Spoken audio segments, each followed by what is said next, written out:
दधाति पूर्वं यो वै वेदांश्च प्रहिणोति तस्मै तं हदेवमात्मबुद्धिप्रकाशम् मुमुक्षुर्वै शरणमहं प्रपद्ये। ॐ शान्ति शान्ति शान्तिः। ॐ नमो ब्रह्मादिभ्यो ब्रह्मविद्यासम्प्रदायकर्तृभ्यो वंशर्षिभ्यो महद्भ्यो नमो गुरुभ्यः। सर्वोपप्लवरहितः प्रज्ञानघनः प्रत्यगर्थो ब्रह्मैवाहमस्मि ब्रह्मैवाहमस्मि। ॐ नारायणं पद्मभवं वसिष्ठं शक्तिं च तत्पुत्रपराशरं च व्यासं शुकं गौडपदं महान्तं गोविन्दयोगीन्द्रमथास्य शिष्यं श्रीशङ्कराचार्यमथास्य पद्मपादं च हस्तामलकं च शिष्यं तन्तोटकं वार्तिककारमन्यान् अस्मद्गुरून् सन्ततमानतोऽस्मि। श्रुतिस्मृतिपुराणानाम् आलयं करुणालयं नमामि भगवत्पादं शङ्करं लोकशङ्करं। शङ्कराचार्यं केशवं बादरायणं सूत्रभाष्यकृतौ वन्दे भगवन्तौ पुनः पुनः। ईश्वरो गुरुरात्मेति मूर्तिभेदविभागिने व्योमवद्व्याप्तदेहाय दक्षिणामूर्तये नमः।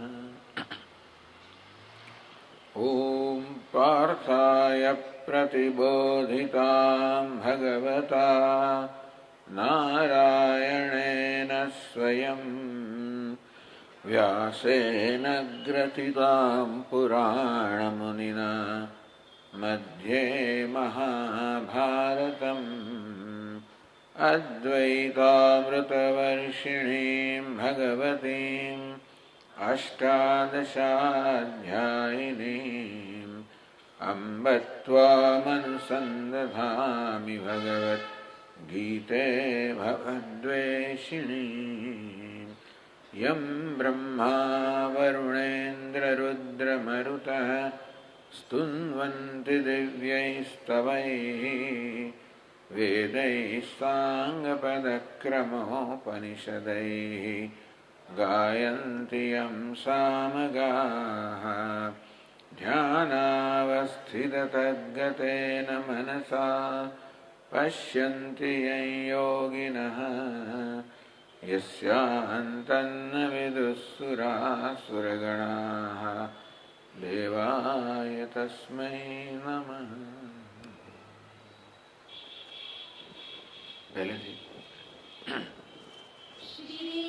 श्रीभगवानुवाच श्रीभगवानुवाच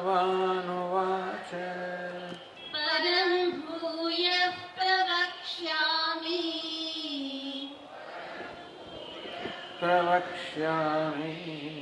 ज्ञानानां ज्ञानमुत्तमम्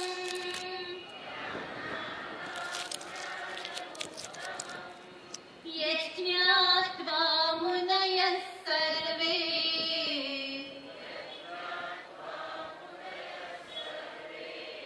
परां सिद्धिमितो गताः।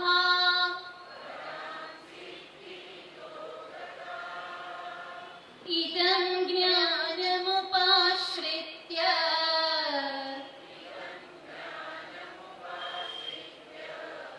मम साधर्म्यमागताः।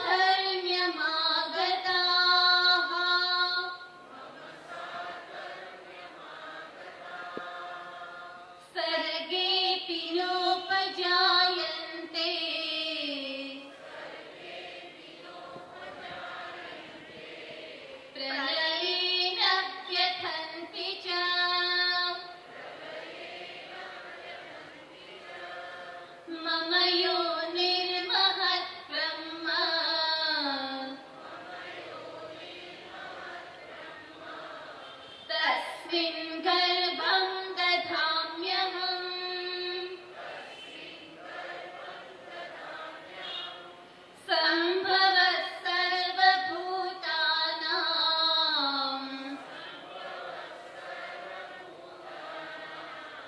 ततो भवति भारत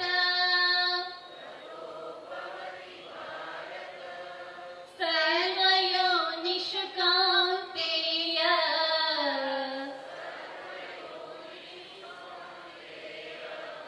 मूर्तयः सम्भवन्ति याः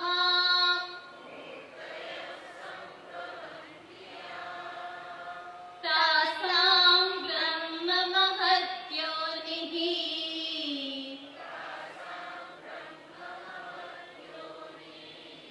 अहं बीजप्रदः पिता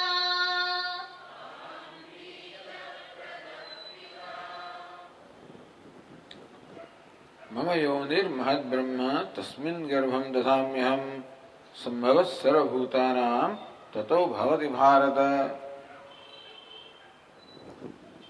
तो भगवान कैसे કે જે કોઈ જગ્યાએ જે કોઈ જન્મ થાય છે, ઉત્પત્તિ થાય છે કે ઉદ્ભવ થાય છે, બધું મારે કારણે છે. આગળના અધ્યાયમાં કહેવામાં આવ્યું હતું કે જે કશાનો પણ જન્મ થાય છે, યાવત સંજાયતે કિંચિત સત્વમ સ્થાવર જંગમમ ક્ષેત્ર ક્ષેત્રજ્ઞ સંયોગાત તદ્વિદ્ધિ ભરતર્ષભ. હે ભરતર્ષભ, હે અર્જુન, યાવત સંજાયતે કિંચિત, જગતમાં જે કઈ વસ્તુ પણ જન્મે છે, ઉત્પન્ન થાય છે, એ જળ હોય કે ચેતન હોય, ક્ષેત્ર ક્ષેત્રજ્ઞ સંયોગાત, એ ક્ષેત્ર અને ક્ષેત્રજ્ઞના, પ્રકૃતિ અને પુરુષના સંયોગમાંથી જન્મે છે. એ જ વસ્તુ ભગવાનની જરા વિગતમાં સમજાવી રહ્યા છે કે મમ યોનિર મહદ્બ્રહ્મ. મહદ્બ્રહ્મ એટલે કે માયા. એ મહત છે, મહાન છે. જે જગત એનું સર્જન છે એની તુલનામાં મહાન છે. વળી માયા માટે બ્રહ્મ શબ્દ વાપરવામાં આવ્યો. બ્રહ્મ એટલે જે વૃદ્ધિનું સાધન છે, આ પોતાનું જે કાર્ય છે એની વૃદ્ધિ માટે જવાબદાર છે. માટે મહત પણ છે અને બ્રહ્મ પણ છે. ચલો, મહત બ્રહ્મ ટૂંકમાં એક જ જગ્યા એવી છે જ્યાં આગળ ભગવાન માયા માટે મહત બ્રહ્મ એવા શબ્દનો પ્રયોગ કરે છે. તો ભગવાન કહે છે કે મારી માયામાં હું ગર્ભનું આધાન કરું છું, હું માયાને સચેતન બનાવું છું, હું માયાને તો કે સક્રિય બનાવું છું. પ્રલય કાળની અંદર બધા જીવો ઊંઘી ગયા છે, સમગ્ર વિશ્વ ઊંઘી ગયેલું છે. માયા પણ જાણે ઊંઘી ગયેલી છે, કોઈ પ્રકારની પ્રવૃત્તિ નથી. હવે બધા જીવોના બધા જે કર્મ છે એ બધા કર્મ હવે પોતાનું ફળ આપવા માટે એકદમ જાણે કે તૈયાર થઈ ગયા છે. જેવી રીતે આપણે ઊંઘમાં હોઈએ અને જાગવા માટે તૈયાર થઈ ગયા હોઈએ ત્યારે મનની અંદર કોઈક પ્રકારનો એક વિક્ષેપ જન્મે જે આપણને જગાડે. તેવી રીતે સુષુપ્તિની અંદર કોઈ પ્રકારની પ્રવૃત્તિ, પ્રલયમાં પણ માયામાં કોઈ પ્રવૃત્તિ નથી. બધી સર્જન શક્તિ છે, સમગ્ર જગત ત્યાં છે, તો કેવી અવસ્થામાં? અવ્યક્ત અવસ્થામાં છે, અવ્યાકૃત અવસ્થામાં છે. જેમ ઊંઘની અંદર પણ આપણું વ્યક્તિત્વ અવ્યક્ત થઈ જાય, જાગીએ ત્યારે વ્યક્ત થાય. આમ સર્જન એટલે અવ્યક્તમાંથી વ્યક્ત થવું. તો ભગવાન કહે છે કે કરનાર હું છું. આ પ્રકૃતિને ઢંઢોળનાર, પ્રકૃતિને જગાડનાર, પ્રકૃતિને ચેતનતા પ્રદાન કરનાર, પ્રકૃતિને માયાને તો સક્રિય બનાવનાર હું છું. એટલે મારે કારણે આ સર્જન છે. હું આ પ્રકૃતિ અને પુરુષ કે ક્ષેત્ર અને ક્ષેત્રજ્ઞ બંનેને સંયોગ ઉત્પન્ન કરું છું. અને એ પ્રકારે સંભવ સર્વભૂતાનામ તતો ભવતી ભારત. હે ભારત, બધા જ ભૂતોનો, બધા જ પદાર્થોનો, બધા જ જીવોનો આમાંથી, આ માયામાંથી સંભવ થાય છે, ઉત્પત્તિ થાય છે. માત્ર સૃષ્ટિના પ્રારંભમાં ભગવાને સર્જન કર્યું એમ નહીં, સર્વયોનિષુ કૌન્તેય મૂર્તય સંભવંત્યાહ. અત્યારે પણ જે કોઈ જગ્યાએ જે કશું પણ સર્જન થઈ રહ્યું હોય, જે કોઈ જગ્યાએ માતા પોતાના સંતાનને જન્મ આપતી હોય કે કશું ક્યાંય ઉત્પન્ન થતું હોય, વિચાર કરો 4 પ્રકારના જીવ છે, ઈંડામાંથી જન્મનારા અને પછી પૃથ્વીમાં ફાડીને ઉત્પન્ન આવનારા વગેરે વગેરે. જે કોઈ જગ્યાએ જ્યાં પણ જન્મ થતો હોય, જ્યાં કઈ સર્જન થતું હોય, મમ યોનિર મહદ બ્રહ્મ, સર્વ તો એમાં મારી માયા છે, એ જ માતા છે. તાસામ બ્રહ્મ મહદ યોનિ, એ જ માતા છે, હું બીજ પ્રદાન કરનાર પિતા છું. કે ભગવાન કે હું જ બધું કરું છું. ભલે બીજી માતા અને પિતાઓ જન્મ આપતા એમ જણાય, પણ ખરેખર તો હોય બધા દ્વારા હું જ આ જન્મ આપી રહ્યો છું. મારી માયા છે એ જ બધી જગ્યાએ માતાના વેશમાં હોય છે, અને હું પોતે છું એ સર્વ પિતાના વેશમાં હોઉં છું. આ પ્રકારે આ બધો જન્મ મારે કારણે છે. અગત્યની વસ્તુ એ છે કે ઈશ્વર છે, અને જે લોકોમાં શ્રદ્ધા છે એ લોકો તો સર્વત્ર ઈશ્વરની વિભૂતિ જોઈ રહ્યા હોય છે. આ જગતની અંદર એક નિયમ છે, એક નિયતિ છે. બધી જ વસ્તુઓ નિયમ પ્રમાણે વ્યવસ્થિત રીતે દરેક વસ્તુ કાર્ય કરી રહી છે. આ દુનિયામાં જે કઈ વસ્તુઓ છે, પદાર્થો છે, જે કઈ છે, જ્યાં પણ છે એ બધું પોતાના યોગ્ય સ્થાને છે. કોઈ વસ્તુ અસ્થાને નથી. આમ બહુ કાળજીપૂર્વક સર્જન કરવામાં આવ્યું છે. જે કશી વસ્તુનું જગતમાં સર્જન કરવામાં એ બધું ઉપયોગી છે. દરેકને યોગ્ય સ્થાને મૂકવામાં આવે છે, અને દરેક યોગ્ય રીતે પોતાનો ફાળો આ જગતની રચનામાં અને જગતના સંચાલનમાં આપતી હોય છે. એકવાર અમારા સ્વામીજી ના ફળદ્રુપ ભેજામાં વિચાર આવ્યો કે ભગવાનનું સર્જન છે ને, એમાં હું કંઈક વધારે સુધારો કરી શકું કે નહીં. સ્વામીજીએ વિચાર્યું કે ભગવાને આજે ના કઈ મૂક્યું છે ને એ બરોબર નથી કર્યું. પેલો છીંક ખાય એટલે ત્યાંના બધા જે કીટાણુઓ બધા અહીંયા મારામાં પ્રવેશ કરી દે. પેલો બીડી સિગરેટ પીએ એ ધુમાડો મારામાં આવી જાય. એટલે આ ભગવાને નાક જે મૂક્યું છે ને એ બરોબર નથી મૂક્યું.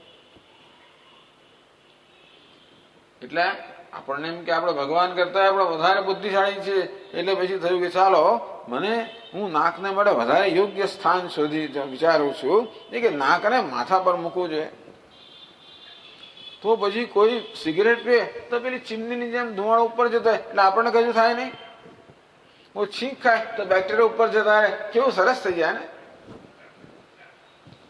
આમ ભગવાનની રચનામાં પોતે કંઈક સુધારો કરી શકે એમ છે એ વિચારી બહુ ખુશ થઈ ગયા.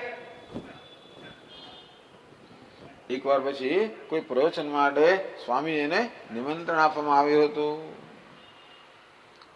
પ્રવચન પહેલા ચા કોફી વગેરેનો થોડો સમય હતો. બધું સામે પડ્યું. ચા પણ હતી, કોફી પણ હતી. ગુજરાતમાં ચા કોફી બધું સરખું જ દેખાય. પાણી લો, ચા જે હોય એનો ઉકાળો, એની અંદર દૂધ નાખો, ખાંડ નાખો, મસાલો બધા બધું હોય એટલે બહુ ફેર ટૂંકમાં આમ દૂર દેખાવમાં કઈ ફેર ના પડે. આમ દેખાવ નક્કી ના થાય કે ચા છે કોફી છે.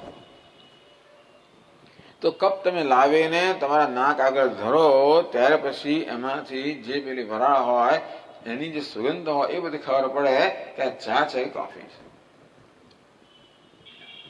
હવે સ્વામીજી નક્કી કરવાનું આવ્યું કે આમાં ચા ગઈ ને કોફી ગઈ. પછી તો જો આ નાક માથા પર હોત તો આપણે શું કરે, તો આપણે ચા રેડવી પડી તો ખબર કેમ પડે કે આ ચા છે કોફી છે. નિર્ણય પર આવે કે નહીં, ભગવાને આજે નાક જે જગ્યાએ મૂક્યું છે એ યોગ્ય જ છે. એનું તો બધું વિચારે ન થયેલું છે. આ બધા પાછળ એક બુદ્ધિ વૈભવ છે, બધા પાસે સર્વજ્ઞતા છે, બધા પાસે જ્ઞાન છે. એ જ્ઞાન સ્વરૂપ ઈશ્વર સર્વત્ર વિદ્યમાન છે. આ જ્ઞાનનો વૈભવ તમે જો જે કઈ વસ્તુ છે એ બધું વ્યવસ્થિત રીતે પૂર્વ યોજિત રીતે ચાલતી હોય છે. એક બીજમાંથી અંકુર પણ ફૂટે, એક કરોળિયો પણ ચાલતો હોય. આ બધામાં તમે જોજો, આપણે બહુ આપણી વસ્તુ પર ધ્યાન ના આપીએ, પણ વૈજ્ઞાનિકો ઘણું ધ્યાન આપતા હોય છે અને જુએ છે કે આ વાંદો કહો, કરોળિયો કહો, માખી, મચ્છર, આ બધાને કેટલા પગ છે, કેવી કેવી કેવી બધી રચનાઓ કરેલી છે, કેવું પોતાનું જીવન એ લોકો વ્યતીત કરતા હોય છે. કે બધામાં શું જ હોય છે કે ક્યાંથી ખોરાક મેળવવો, કેમ પોતાનું રક્ષણ કરવું, આ બધી વસ્તુની સૂઝ બધા હોય છે. અરે ભાઈ, પહાડો કહો, નદીઓ કહો, ભીષાસ્માદ વાતઃ પવતે ભીષોદેતિ સૂર્ય, ભગવાનની આજ્ઞાથી આ પવન વાય છે, સૂર્ય પ્રકાશે છે, અગ્નિ બળે છે, વાદળ વર્ષા કરે છે. ભગવાનની આજ્ઞા કહો, સંકલ્પ કહો, એનાથી બધું થાય છે.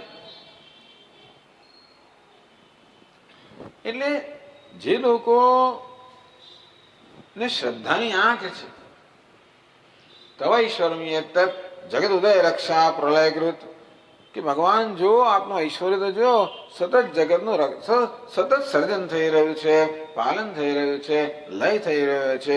આ પ્રક્રિયા બધી બુદ્ધિપૂર્વક ચાલી રહી છે.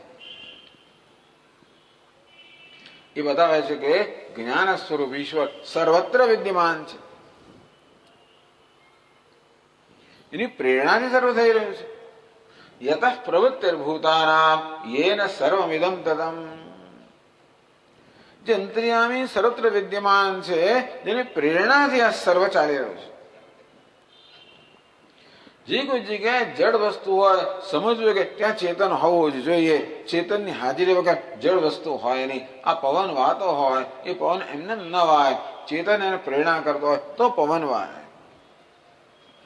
સૂર્ય પણ જડ દેખાતો હોય, પણ જ્યાં ચેતનની પ્રેરણા હોય ત્યાં જ સૂર્ય પ્રકાશે, અગ્નિ બળી શકે, વાદળ વર્ષા કરે. જે કોઈ જગ્યાએ કશી પણ પ્રવૃત્તિ થતી હોય એ સર્વ પાછળ ચેતન તો હોય જ. આ જડ વસ્તુ સ્વયં કોઈ પ્રવૃત્તિ ન કરી શકે ચેતનની અધિષ્ઠાનતા વગર. આમ કાર સ્વયં દોડી ના શકે. કાર રસ્તા પર દોડતી હોય એટલે આપણે અનુમાન કરી શકીએ કે અંદર ડ્રાઈવર હોવો જોઈએ. જો ડ્રાઈવર બહુ નીચે દેખાતા ના, આ કાર એમને જતી એવું લાગે આપણને, એવું ના બને. ક્યારેક એવું લાગે ગાડીઓ મોટી મોટી હોય અને ચલાવનારું નાનું હોય, એવું બને ક્યારેક.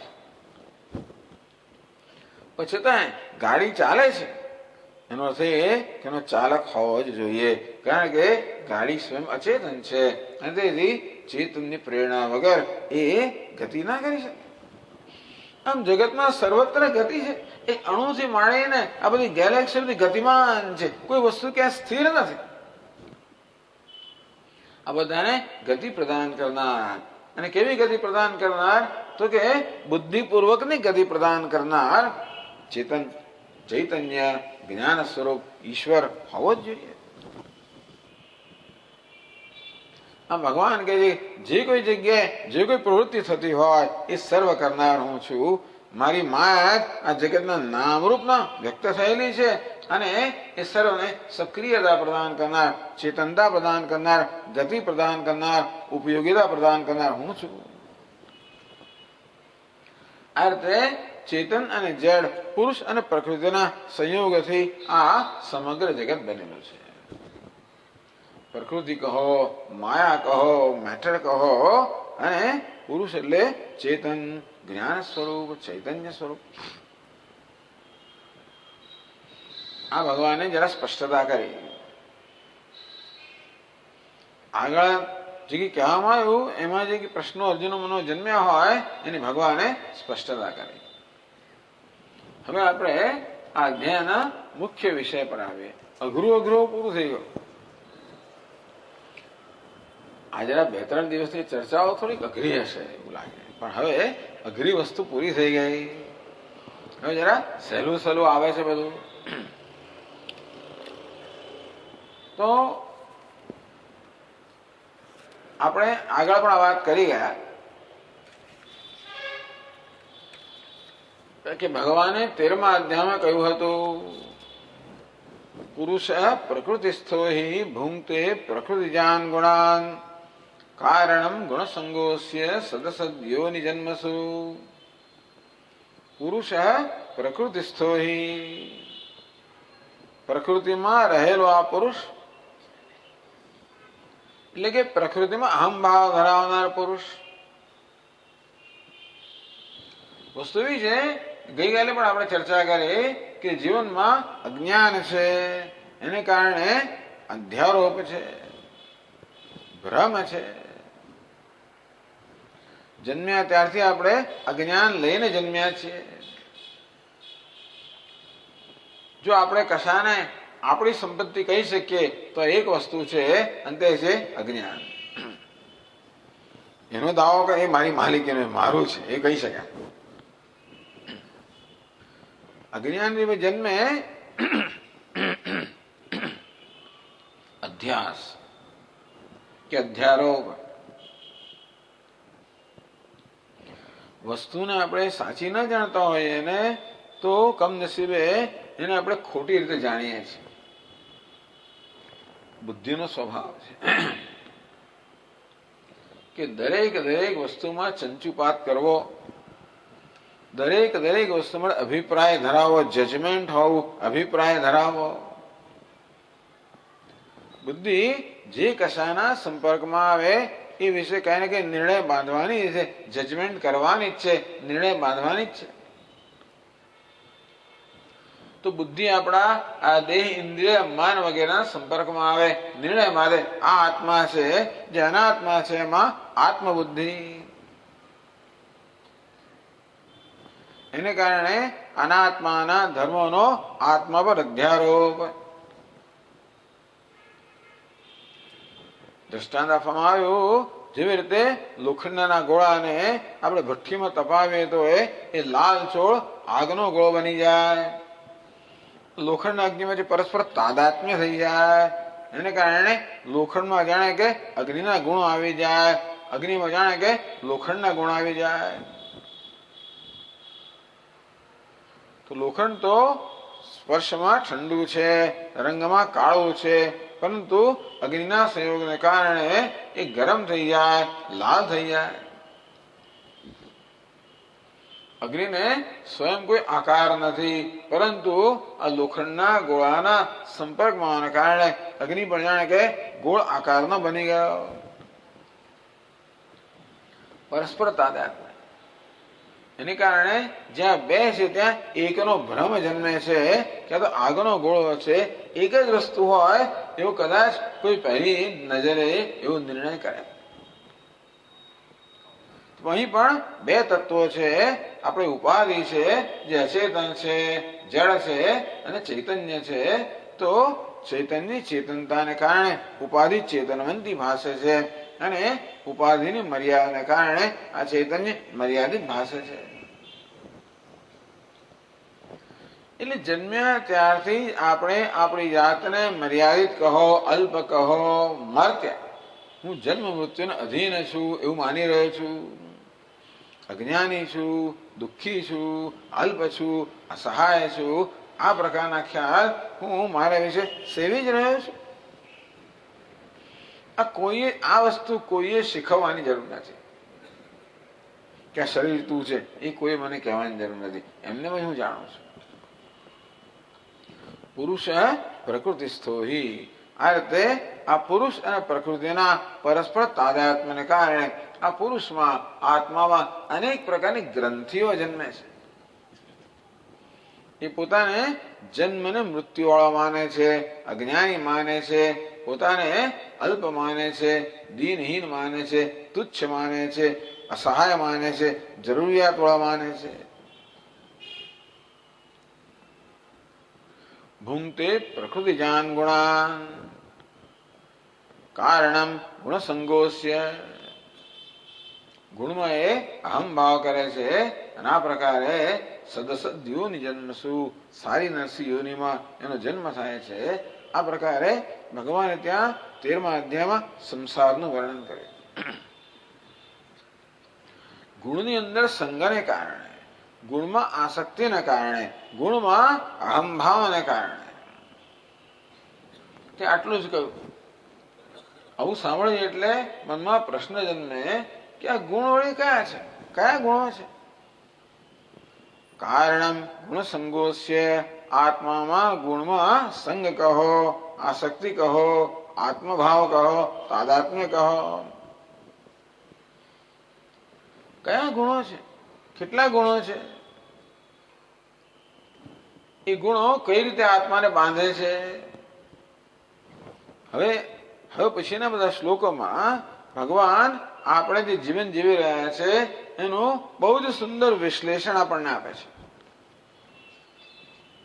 જેથી આપણે આપણા વ્યક્તિત્વને, આપણા મનને બરોબર સમજી શકીએ. અહીં મનનું સુંદર વિશ્લેષણ કરવામાં આવ્યું છે.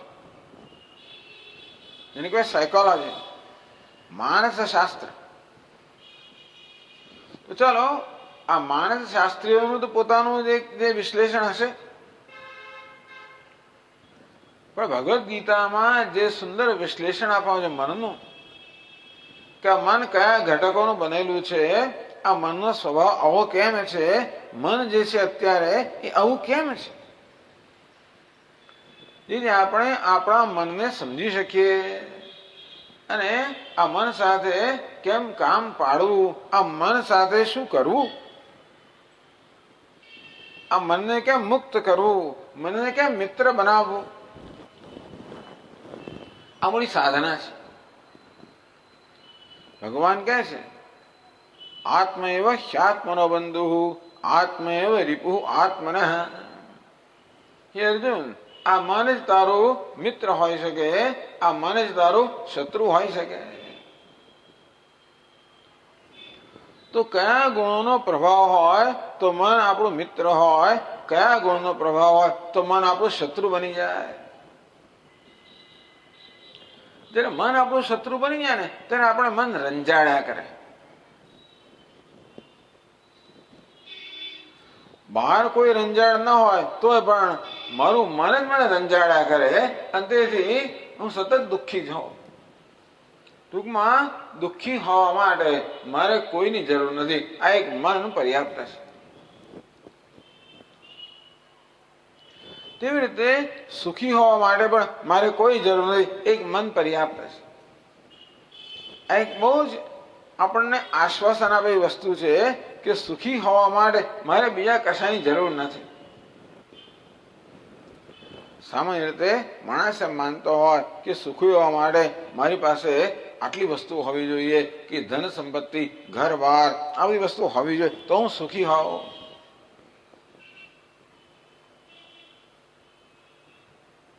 પણ એ તો સમજાવે છે કે નહીં ભાઈ, સુખી હોવા માટે એ બધું હોય તો સારું છે, ના હોય તો વાંધો નથી.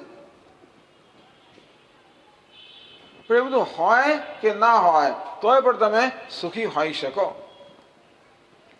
એ બધું હોય કે ના હોય તો પણ દુઃખી પણ હોઈ શકો. ટૂંકમાં મારી આસપાસ મારી પાસે શું છે એને મારા સુખ દુઃખ સાથે કોઈ સંબંધ નથી. દુનિયાની કોઈ વસ્તુ મને સુખી પણ બનાવતી નથી કે દુઃખી પણ બનાવતી નથી. જો મને કોઈ સુખી બનાવતું હોય તો મારું મન છે, જો કે દુઃખી બનાવતો તો પણ મન જ છે. એક બહુ મોટું રહસ્ય છે. આટલું જ જો આપણે સમજી જઈએ ને તો આપણે કોઈને પછી દોષ નહીં આપીએ. આ તો નીકળે આશ્રમ અહીંયા આવે ત્યાં સુધી 100 માણસે દોષ આપ્યો છે. મેં છે એટલે અક્કલ સ્કૂટર આમ ના ચલાય, આમ ના, સતત મારા મનમાં કોમેન્ટ્રી ચાલ્યા જ કરતી હતી. એક તો મોડા નીકળીએ એટલે પૂરતો સમય હોય નહીં. પેલો બિચારો આપણને જલ્દી લઈ જવા પ્રયત્ન કરે, આમથી તેમ તેમથી તેમ, વચમાં આવ્યા જ કરે લોકો. સ્કૂટર વાળા વચમાં આવે ને, બાઇક વાળા વચમાં આવે, રિક્ષા વાળા આવે ને, લોકો ટહેલતા હોય, જે જાતના દ્રશ્ય હોય છે આપણા રસ્તા ઉપર એ દુનિયાને અજાયબી પ્રમાણે એવું હોય છે. ટેન્શન સમજો, સ્ટ્રેસ થઈ જાય છે, બહુ ટેન્શન થઈ જાય છે. આમ દુનિયા મને ટેન્શન કરાવે છે એવું માનું છું. ખરેખર તો મારું મન જ મને ટેન્શન કરાવે છે. મારું મન બધું સ્ટ્રેસ અમને માની જાય કે આ સ્ટ્રેસ કોણ ઉત્પન્ન કરે? સ્વામીજી, અમારી નોકરી બહુ સ્ટ્રેસ વાળી છે. મારો ધંધો બહુ સ્ટ્રેસ વાળો છે, બહુ ચિંતા કરાવે છે, બહુ મારામાં ભય જન્માવે છે. આવું બધું આપણે માનીને આપણે બહારની દુનિયાને સતત બદલવાનો, અનુકૂળ બનાવવાનો પ્રયત્ન કરતા હોઈએ છીએ, પરંતુ આપણા મનને આપણે અકબંધ જ રાખીએ છીએ. ખરેખર જે રંજાડનારું છે એ મન, એની સાથે આપણે કંઈ કરતા નથી અને બહાર બધું ગોઠવ્યા જ કરીએ છીએ. એટલે હવે આ અધ્યાયમાં આપણા મનનું અત્યંત સુંદર વિશ્લેષણ કરવામાં આવ્યું છે, જેથી આપણે આપણા પોતાના મનને જ સમજી શકીએ અને કેવી રીતે મનને મિત્ર બનાવવું એ પણ આપણે જાણી શકીએ. તો આપણી સાધનાનો માર્ગ બહુ સ્પષ્ટ થઈ જાય. તો હવે 5મા શ્લોકથી ભગવાન એ વાત કરે છે. 5મા શ્લોકમાં કહે છે, સત્વં રજસ્તમ ઇતિ. સત્વમ રજસ્તમ ઇતિ. જરા મોટેથી. ગુણા પ્રકૃતિ સંભવાઃ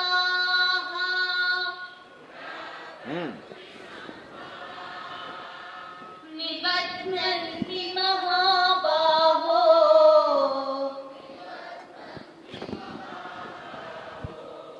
દેહે દેહિનમવ્યયમ.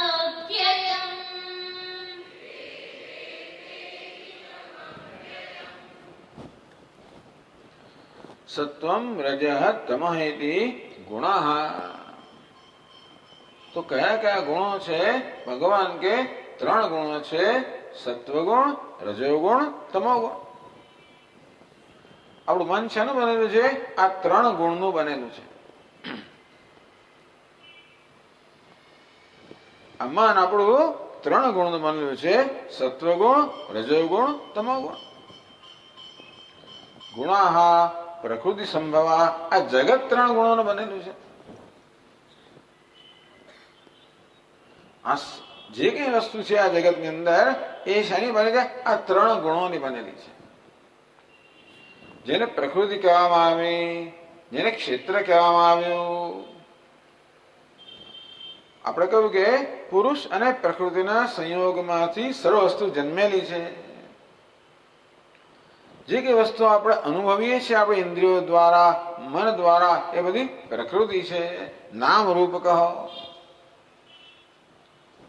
આ બધું એ 3 ગુણનું બનેલું છે, સત્વ, રજસ અને તમસ. તો પહેલા આપણા મનની વાત કરીએ તો આપણે તો સમજાવશે પહેલા કે સત્વ કેવું હોય, રજસ કેવું હોય, તમસ કેવું હોય. ભગવાન સમજાવશે. પણ સત્વ નિર્મળ હોય. આ દુનિયામાં આપણને 3 પ્રકારના અનુભવો થશે. ક્યારેક ક્યારેક આપણને એવું સુંદર વાતાવરણ મળતું હોય, જ્યાં શાંતિ હોય, પ્રસન્નતા હોય, એવું વાતાવરણ મળતું હોય છે, સાત્વિક વાતાવરણ. જ્યાં ઘોંઘાટ હોય, વિક્ષેપ હોય, રજોગુણી વાતાવરણ. જ્યાં આગળ એકદમ અંધકાર હોય, મંદતા હોય, આળસ હોય, પ્રમાદ હોય, નિષ્ક્રિયતા હોય, તમોગુણ. આમ સત્વગુણ, રજોગુણ અને તમોગુણ, બસ આ 3માંથી બધું બનેલું છે. તો આ જગતના પદાર્થો છે ને એ મુખ્યત્વે તમોગુણમાંથી બનેલા છે. જે જડતા હોય, નિષ્ક્રિયતા હોય, આ મેટર કહો, પદાર્થ કહો, પ્રકૃતિ જે આપણે જેમાં જગતના પદાર્થો બનેલા છે કેવી છે? નિષ્ક્રિય છે, જડ છે સ્વયં. તમોગુણમાંથી બધું બનેલું છે. રજોગુણ કેવો છે? બધાને સક્રિય બનાવવાના આવે છે. સત્વગુણ કેવો છે? બધાની અંદર સંવાદિતા પ્રેરણા આવે છે.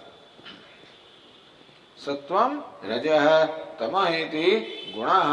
આ 3 ગુણો છે પ્રકૃતિ સંભવાઃ, પ્રકૃતિમાંથી જન્મેલા છે. પ્રકૃતિ એટલે જેમાંથી આ જગત બનેલું છે.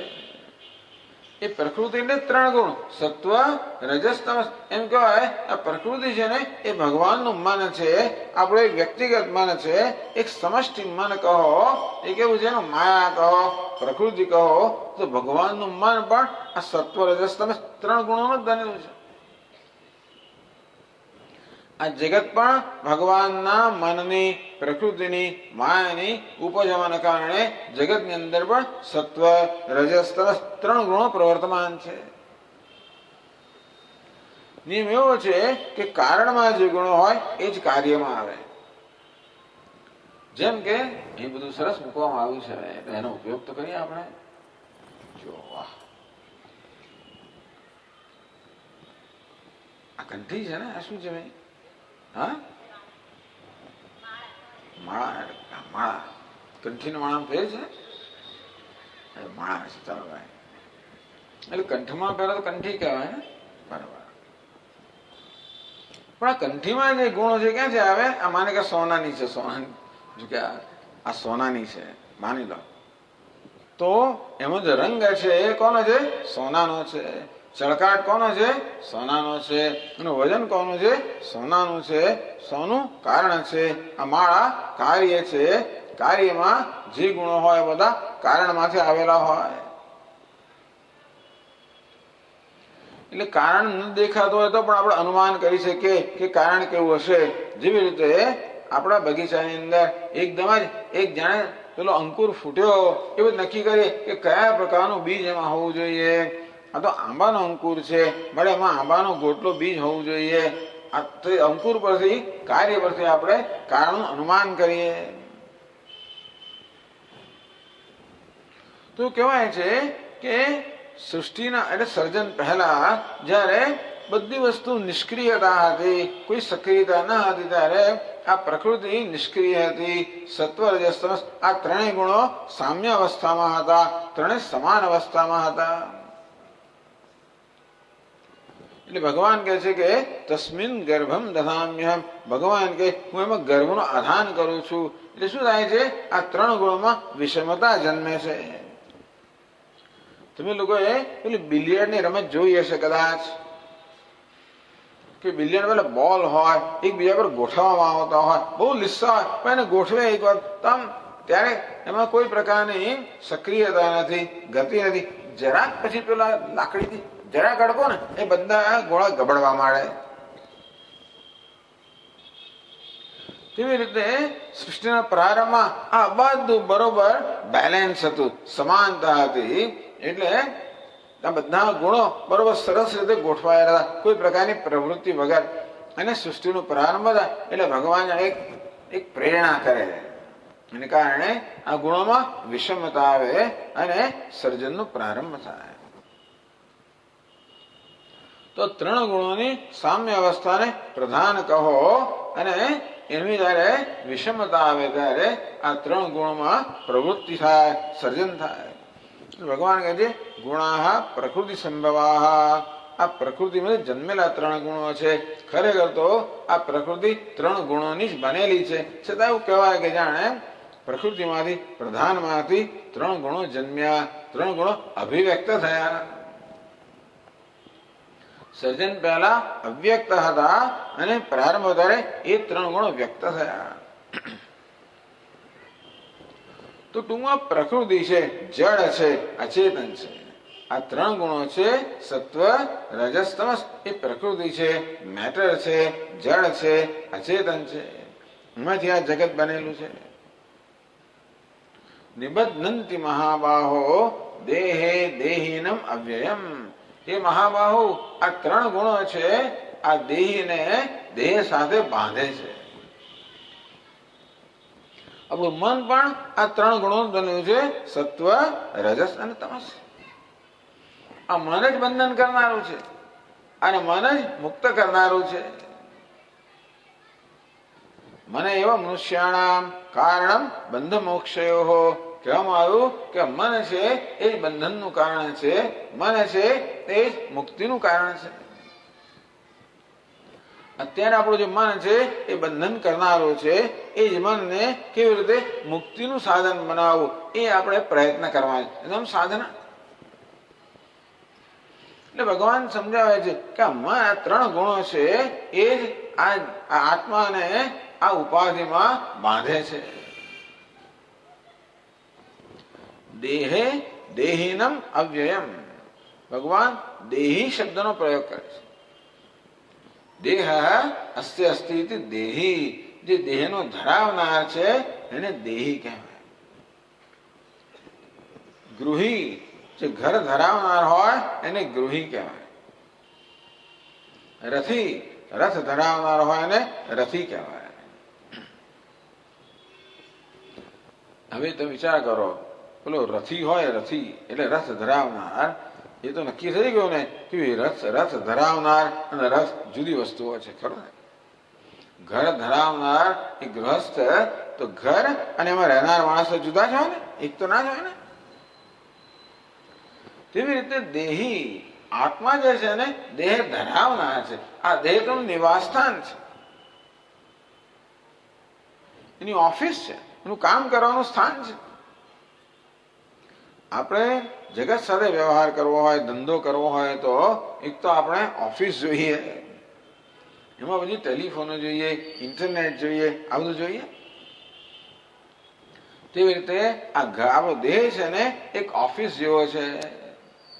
આપણી જ્ઞાનેન્દ્રિયો, કર્મેન્દ્રિયો, મન, આ બધા ટેલિફોન કહો, ઇન્ટરનેટ કહો, એ સમાન છે. એ દ્વારા જગત સાથે વ્યવહાર થતો હોય છે.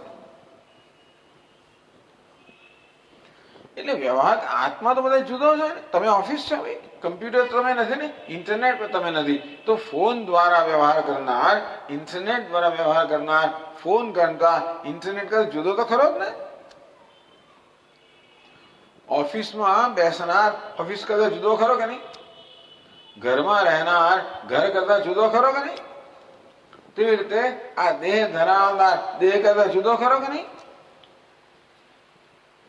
આમ દેહી શબ્દના પ્રયોગથી જ નક્કી થઈ ગયું કે આત્મા દેહથી અલગ છે. મનોબુદ્ધિ અહંકાર ચિત્તાયના, આ મનની વૃત્તિઓ નથી, જ્ઞાનેન્દ્રિયો નથી, કર્મેન્દ્રિયો નથી, દેહ નથી, આ બધાનો સાક્ષી છે. વળી ભગવાને કહ્યું કે બધા પ્રકારના વિકાર તો દેહમાં થતા હોય છે. ન જાયતે મ્રિયતે વા કદાચિત. આત્માનો જન્મ પણ નથી, મૃત્યુ પણ નથી, વૃદ્ધિ પણ નથી, ક્ષય પણ નથી. એ આત્મા નિર્વિકાર છે. ચૈતન્ય નિર્વિકાર છે, કોઈ પ્રકારના વિકાર, કોઈ પ્રકારના પરિવર્તન વગરનો છે. સદા સદા જે છે એ પ્રકારે પરિવર્તન રહિત છે. આવો આત્મા અવ્યયમ દેહિનમ. આ દેહી કહો, આત્મા કહો, ચૈતન્ય કહો, કેવો છે? અવ્યય, જેમાં વ્યય નથી, જેમાં કોઈ પ્રકારનો વિકાર નથી, જેનો વિનાશ નથી. એ સદા એવો ને એવો સદા પૂર્ણ રહે છે. સદા સદા અનંત, સદા પૂર્ણ, સદા નિર્વિકાર, સદા પ્રસન્ન, સદા આનંદ સ્વરૂપ એવો આત્માનો સ્વભાવ છે. એવો આપણે છીએ. આત્મા એટલે આપણે અવ્યયમ. હું કેવો છું? અવ્યય છું, નિર્વિકાર છું. અને મારામાં કોઈ વિકાર નથી, કોઈ વ્યય નથી, મને કોઈ હાનિ નથી, લાભ નથી. હાનિ લાભ બધાથી હું પર છું. હું કેવો છું? સદા મુક્ત છું. હું આત્મા જે નિત્ય મુક્ત છે. દેહિનમ દેહે નિબધ્નંતિ મહાબાહો.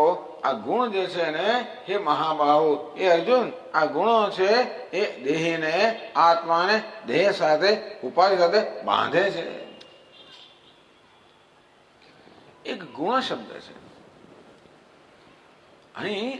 આ સાંખ્ય લોકો ગુણ શબ્દ જે પ્રયોગ કરે છે એ પારિભાષિક શબ્દ છે. ચાલો, પણ એટલે આ ગુણ શબ્દનો એક અર્થ થાય ગાળીઓ અથવા દોરડું, એવો અર્થ પણ થાય ગુણ. આ ત્રણ ગુણો છે ને, જેવી રીતે દોરડું આપણે બનાવ્યું હોય એ જુદા જુદી દોરીને સળવાઈને દોરડું બનાવવામાં આવ્યું હોય, તેવી રીતે આ ત્રણ ગુણરૂપી દોરીઓથી સળવાઈને એક દોરડું બનાવવામાં આવ્યું, એનું ગાળ્યું છે. અને આ ગુણો રૂપી દોરડું છે આ આત્માને આ દેહ સાથે બાંધે છે.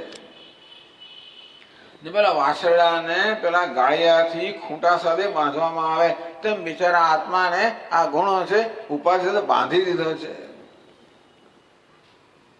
જાણે કે કોઈ આત્માને બાંધી તો ના શકે. અનંત આત્મા બંધાય જેવી રીતે એમ કહેવાય કે આ ઘડો છે આકાશને બાંધી દે છે. ઘટાકાશ બની ગયું, આકાશમાં ભ્રમ જન્મ્યો કે હું તો આ ઘડા પૂરતું જ મર્યાદિત છું, બસ ઘડા જેટલું જ છું. કલ્પના કરો કે આકાશને એવું થયું હું આ ઘડા જેટલું જ છું. કશું ઘડા જેટલું, આકાશ તો સર્વવ્યાપક છે. એ ઘડાની અંદર નહીં, ઘડો આકાશમાં છે, પણ આકાશનો ભ્રમ જન્મે કે હું ઘડાની અંદર છું. હું કેવો છું તો કે ઘડો ધરાવનારો છું, ઘટ સ્વામી. આકાશ ઘડા કરતા જુદું છે.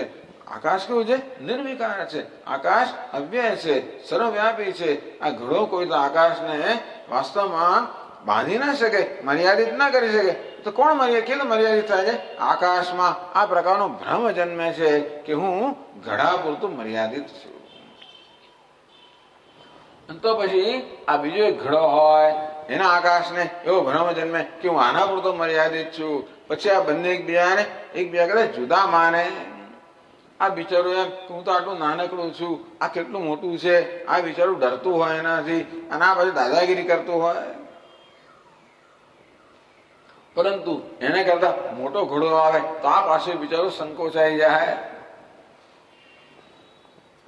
કેવી રીતે આ ચૈતન્ય જે સર્વવ્યાપક છે, પરંતુ આ દેહની અંદર અહમ ભાવ કરવાને કારણે પોતાને દેહ પૂરતો મર્યાદિત માને છે. જેવી રીતે સર્વવ્યાપક આકાશ આ ઘડામાં અહમ ભાવ કરવાને કારણે પોતાને ઘટાકાશ માને છે, ઘડા પૂરતું જ મર્યાદિત માને છે. અને બીજા બધા આકાશો કદાચ જુદું માને છે. એમ કરીને આ જુદાઈથી મર્યાદિતપણાથી આકાશ જાણે કે પીડાય છે. તેવી રીતે આત્મા બિચારો પીડાઈ રહ્યો છે, કારણ વગર પીડાઈ રહ્યો છે. શાયદ આ ભ્રમથી એના મગજમાં એક ભૂસું ભરાઈ ગયું કે હું તો આ દેહ પૂરતો મર્યાદિત છું. આવું કરનાર કોણ છે? આ ગુણો છે. નિબધ્નન્તિ મહાબાહો દેહે દેહિનમ અવ્યયમ અવ્યયમ દેહિનમ. દેહ અવ્યય છે, નિરાકાર છે, નિર્વિકાર છે, નિત્ય મુક્ત છે. એવો દેહી કહો, આત્મા કહો, ચૈતન્ય કહો, એને જાણે કે આ દેહ સાથે ઉપાધિ સાથે બાંધે છે. અર્થાત ઉપાધિમાં તાદાત્મ્ય કરાવે છે, અહંભાવ કરાવે છે. એને કારણે ઉપાધિના ધર્મને એ પોતાના ધર્મ માને છે અને પોતાના રીતે અલ્પ માનીને એ બિચારો પીડાય છે. તો ત્રણ ગુણો કયા? સત્વ, રજસ અને તમસ. ભગવાન કે આ ત્રણેય ગુણો બાંધનારા છે. તો જો સમજવું હોય તો એવી કલ્પના કરો કે એક તળાવ છે જેમાં જળ ભરેલું છે. એ જો જળ સ્વચ્છ હોય, કોઈ પ્રકારનો કચરો ના હોય, એની સપાટી શાંત હોય, એ જળ કેવું હોય તો કે પારદર્શક હોય, સ્વચ્છ હોય. અને તો પછી એ તળાવના તળિયે જે કશું હોય એને આપણે સ્પષ્ટતાથી જોઈ શકીએ. એ જળ પારદર્શક હોવાને કારણે જો કોઈ વસ્તુ આપણે એને અમે જોઈએ તો આપણો ચહેરો પણ સ્પષ્ટ એમાં દેખાય. અર્થાત જે કોઈ પદાર્થ હોય એને પ્રતિબિંબિત કરે. ઉપરનો સૂર્ય હોય, તારા હોય કે ચંદ્ર હોય, તારા હોય, બહુ સુંદર રીતે એમાં પ્રતિબિંબિત થાય. આ જળ કેવું છે? સ્વચ્છ છે, શાંત છે, પ્રસન્ન છે, એને કહેવાય સાત્વિક છે. પણ એ જળમાં કચરો આવે. જેમ જેમ કચરો વધતો જાય તેમ તેમ આ જળની જે સાત્વિકતા કહો, પ્રસન્નતા કહો, પારદર્શકતા કહો એ ઓછી થતી જાય. અને તેથી જેમ કચરો વધતો જાય તેમ આપણે આપણું પ્રતિબિંબ વધારે વધારે ઝાંખું થતું જાય. અને કલ્પના કરો કે જળ પર વળી પાછા અનેક તરંગો છે. આ તરંગો શું કહેવાય? રજોગુણ. પેલો કચરો તમોગુણ. અને જળની સ્વચ્છતા સત્વગુણ. સ્વચ્છતા સત્વગુણ. એની ઉપરનો જે તરંગો કહો, વિક્ષેપ કહો, રજોગુણ. અને કચરો કહો તમોગુણ. આપણું મન સ્વભાવથી કેવું છે? સ્વચ્છ છે. એમાં રજોગુણને કારણે વિક્ષેપ છે, તમોગુણને કારણે મલિનતા છે.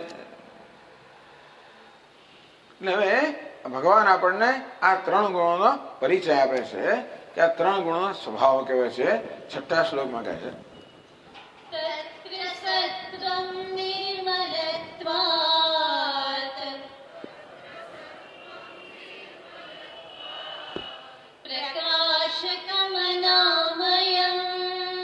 પ્રકાશકમનામયમ સુખસંગેન બધ્નાતિ સુખસંગેન બધ્નાતિ જ્ઞાનસંગેન ચાનઘ જ્ઞાનસંગેન ચાનઘ. સત્વગુણનો પરિચય આપે છે. જેમ પેલું જળ સ્વચ્છ હોય, પારદર્શક હોય, એને કહેવાય પ્રસન્ન છે, સ્વચ્છ છે, પારદર્શક છે. તેમ સત્વ કેવું છે? પ્રસન્ન છે, પારદર્શક છે. સત્વમ નિર્મલત્વાદ, નિર્મળ, મળ વગરનું. અનામયમ પ્રકાશકમ, પ્રકાશક એટલે પ્રકાશ જન્માવનારું, પ્રકાશને પ્રતિબિંબિત કરનારું. તમે જુઓ પેલું પાણી હોય ને એની અંદર ધારો કે સૂર્યનું પ્રતિબિંબ પડે તો પાણી પણ ઝળહળતું થઈ જાય. ક્યારેક એવું બને કે એક અંધારો ઓરડો હોય, એમાં એક ડોલમાં પાણી ભર્યું હોય અને એક નાનકડા છિદ્રમાંથી સૂર્યનું એક કિરણ આવતું હોય, એ પેલા ડોલની અંદર પ્રતિબિંબિત થાય તો પાણી પણ કેવું બની જાય? ઝળહળતું બની જાય અને અંધારા ઓરડાને પણ પ્રકાશિત કરે. સત્વગુણ કેવો છે? પ્રકાશિત કરનાર છે. જે સત્વગુણ તો મનમાં પ્રકાશ હોય, મનમાં જ્ઞાન હોય. પ્રકાશકમ નિર્મલત્વાદ, કારણ કે આ સત્વગુણમાં કોઈ મલિનતા નથી, કોઈ અસ્વચ્છતા નથી, કોઈ વિક્ષેપ નથી.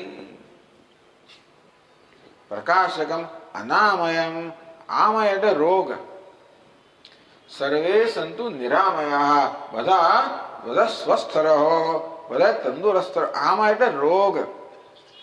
રોગ કહો, મનનો રોગ કેવો છે? શોક કહો, વિષાદ કહો, આ બધા મનના રોગ કહેવાય. નિરામયમ, સ્વચ્છ. સત્વ કેવું છે? તો કે નિરોગી છે, પ્રસન્ન છે. ટૂંકમાં મન જયારે સાત્વિક હોય ત્યારે મનમાં કોઈ રોગ ના હોય, મનમાં કોઈ દુઃખ ના હોય, શોક ના હોય, વિષાદ ના હોય, મન કેવું? પ્રસન્ન હોય. આ સ્વચ્છતાને પણ સંસ્કૃતમાં પ્રસન્નતા કહે છે. જળ સ્વચ્છ હોય એને પ્રસન્ન કહે. તો મન પણ સ્વચ્છ હોય ત્યારે પ્રસન્ન હોય. એટલે જયારે આપણું મન સાત્વિક હોય ત્યારે આપોઆપ જ પ્રસન્ન હોય. આપણે પ્રસન્ન થવા માટે, ખુશ થવા માટે કશાની જરૂર ના પડે. ક્યારેક આપણો મૂડ એવો હોય છે, આમ સારા મૂડમાં આપણે હોઈએ, કારણ વગેરે છે. ઘણી વાર સરસ આપણને ઊંઘ મળી હોય, રાત્રે જાગે, સવારે જાગીએ ત્યારે એકદમ સારા મૂડમાં હોય. મોટે ભાગે નથી હોતું, ક્યારેક ક્યારેક હોઈ જાય, કદાચ બને. મોટે ભાગે લોકો બિચારા ઊંઘની અંદર બહુ દુઃખી હોય છે અને હજેક જાતની વસ્તુ અંદર ચાલ્યા કરતી હોય છે. ઉઠે ત્યારથી બિચારો કકડાટ કરતો કરતો ઉઠશે. મોટે ભાગે એવું જ થતું હોય છે. તો ક્યારેક સરસ ઊંઘ આવી ગઈ હોય, આપણા પૂર્વના પુણ્ય કર્મ ઉદય થયો હોય અને મન એકદમ મૂડમાં હોય, ત્યારે મન પ્રસન્ન છે. અંદરથી જાણે કે એક આનંદ ઉભરાતો હોય છે. ખરેખર તો આત્મા તો આનંદ સ્વરૂપ છે જ, પણ રજોગુણ અને તમોગુણ છે એ આનંદની અભિવ્યક્તિમાં અવરોધ નાખતા હોય છે.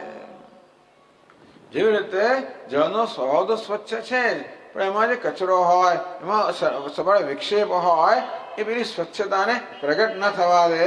અંદરથી એ તળાવના તળિયે જે કશી વસ્તુ હોય એને પ્રગટ ના થવા દે છે, પરંતુ આપણને અનુભવ ના કરવા દે. તે મનમાં પણ રજોગુણ તમોગુણ હોય ત્યારે આપણી પ્રસન્નતા આપણો સ્વભાવ છે, પણ એનો આપણે અનુભવ કરી શકતા નથી. ક્યારેક પ્રશ્ન થતો હોય છે કે સ્વામીજી, શાસ્ત્ર તો એમ કહે છે કે આત્મા આનંદ સ્વરૂપ છે, તો મને સતત આનંદ અનુભવ કેમ નહીં થતો હોય? આત્મા સચ્ચિદ આનંદ છે. સત એટલે કે હોવું, ચિત્ત એટલે કે ભાસવું, આનંદ એટલે કે ખુશ હોવું. તો હું છું, હું ભાસું છું, એ તો અનુભવી શકું છું.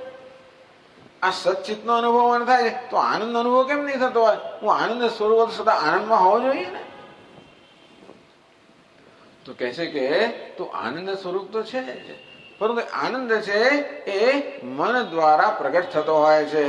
અને મનમાં રહેલો આ રજોગુણ અને તમોગુણ પેલા આનંદને પ્રગટ થવા દેતા નથી. જેવી રીતે પેલા જળમાં રહેલો કચરો હોય એ જળની સ્વચ્છતાને પ્રગટ ના થવા દે.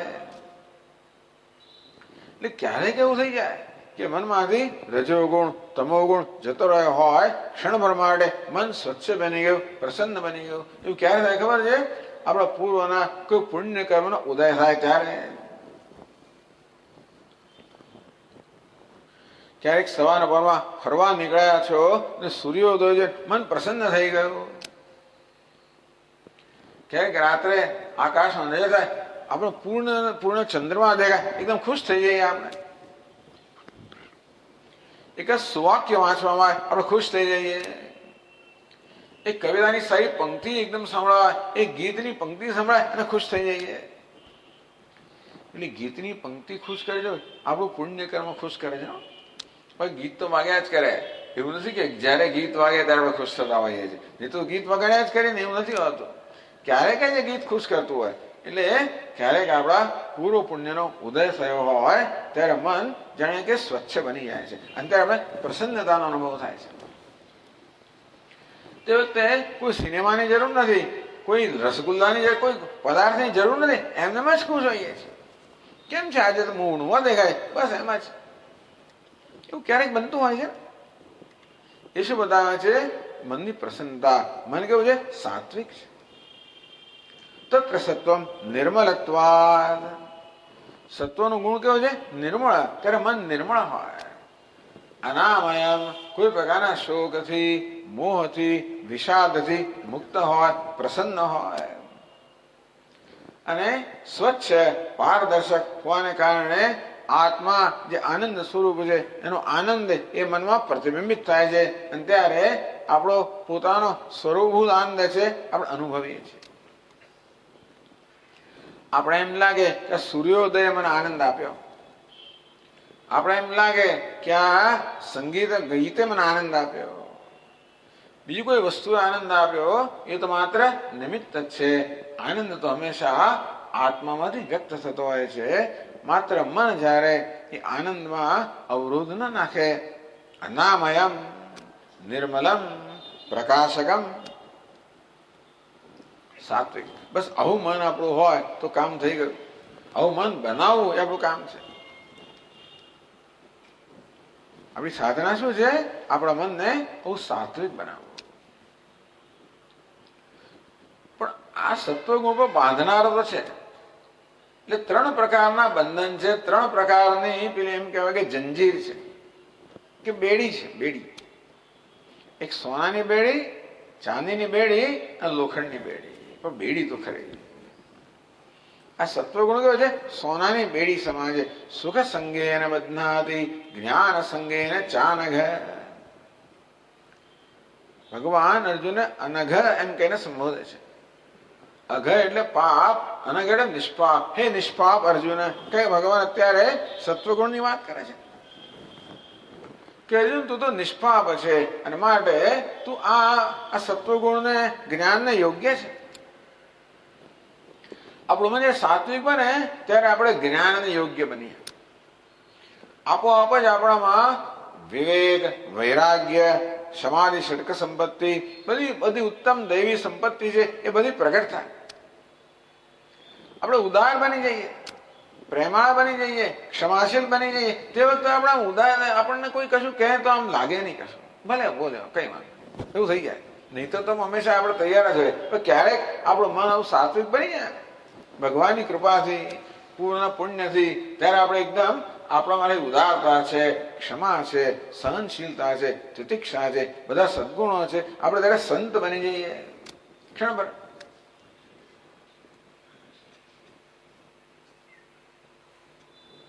આવો સત્વગુણ છે. સુખ સંગેન બધનાતિ જ્ઞાન સંગેન ચાનગ. તો જ્યારે સત્વગુણ ત્યારે સુખનો ઉદ્ભવ થાય, જે આત્માનો સ્વભાવ છે, જ્ઞાનનો ઉદ્ભવ થાય, જે પણ આત્માનો સ્વભાવ છે. સુખ કહો, જ્ઞાન કહો, ટૂંકમાં જ્ઞાન થવા માટે પણ મન સાત્વિક જોઈએ, તો સમજ પડે. તમો ગુણ હોય ત્યારે કશી સમજ પડે ને, આ શું બોલે છે મહારાજ. રજોગુણ હોય ત્યારે મન ચારે બાજુ ફર્યા કરતું હોય, ત્યારે પણ એમાં સ્થિરતા ના હોય, એમાં એકાગ્રતા ના હોય. તમો ગુણ હોય ત્યારે કશું અહીંયા પડે, કશી વસ્તુ અંદર ઉતરે જ નહીં, સમજ જ ના પડે, સૂઝે જ ના પડે. એવું ઘણી વાર થતું હોય છે ને આપણને, સૂઝે. પણ જ્યારે મન સાત્વિક ત્યારે એકદમ સ્પષ્ટ હોય, સ્વચ્છ હોય, સાવધાન હોય, અને ત્યારે એની સમજ શક્તિ હોય છે એ પ્રગટ થતી હોય. એટલે સુખ સંગેન બધનાતિ જ્ઞાન સંગેન ચાનઘ. મન સાત્વિક ત્યારે એમાં સુખનો અનુભવ ઉદ્ભવ થાય અને જ્ઞાનનો ઉદ્ભવ થાય. બીજું અજ્ઞાનની અજ્ઞાન હજી રહ્યું છે ખરું. ભગવાને બીજા અધ્યાયમાં અજ્ઞાનની 3 અવસ્થાઓ કહી. ત્રીજા અધ્યાયમાં અર્જુન પ્રશ્ન કર્યો ત્યારે ભગવાને કહ્યું કે આ કામના કહો, અજ્ઞાન કહો, એની 3 અવસ્થા છે.